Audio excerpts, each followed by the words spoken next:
जीवन के कुछ गूढ़ रहस्य आप कभी नहीं समझ पाएंगे।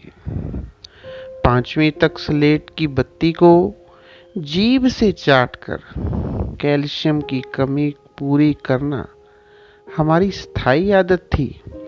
लेकिन इसमें पाप बोध भी तो था कि कहीं विद्या माता नाराज ना हो जाए। पढ़ाई का तनाव हमने पेंसिल का पिछला हिस्सा चबा चबा कर मिटाया था। पुस्तक के बीच विद्या माता की पत्ती और मोर पंख रखने से हम होशियार हो जाएंगे, ऐसा हमारा दृढ़ विश्वास था। कपड़े के थैले में किताब कापियां जमाने का विन्यास हमारा रचनात्मक कौशल था।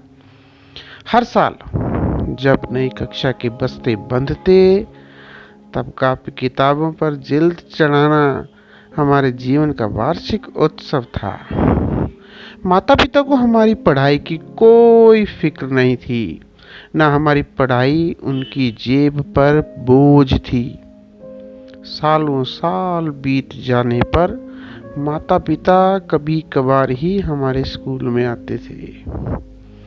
एक दोस्त को साइकिल के डंडे पर और दूसरे को कैरियर पर बिठाकर पता नहीं हमने कितने रास्ते नापे।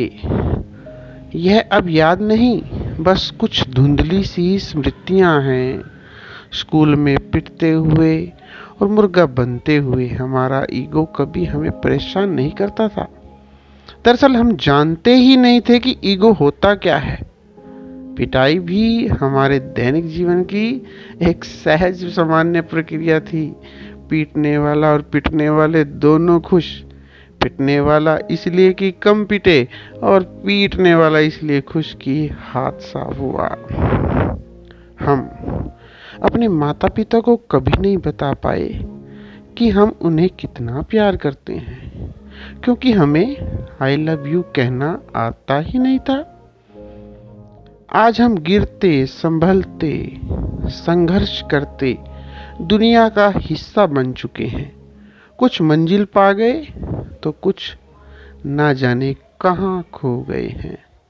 हम दुनिया में कहीं भी हों, लेकिन यह सच है कि हमें हकीकतों ने पाला है। हम सच की दुनिया में थे। कपड़ों को सिलवटों से बचाए रखना और रिश्तों को औपचारिकता से बनाए रखना हमें कभी आया ही नहीं। हम इस मामले में सदा मूर्ख ही रहे। अपना अपना प्रारब्ध झेलते हुए हम आज भी ख्वाब बुन रहे हैं। शायद ख्वाब बुनना ही हमें जिंदा रखी है, वरना जो जीवन हम जीकर आए हैं उसके सामने यह वर्तमान कुछ भी नहीं है। हम अच्छे थे या बुरे थे, पर हम एक साथ तो थे। काश काश वो समय फिर लौट आए।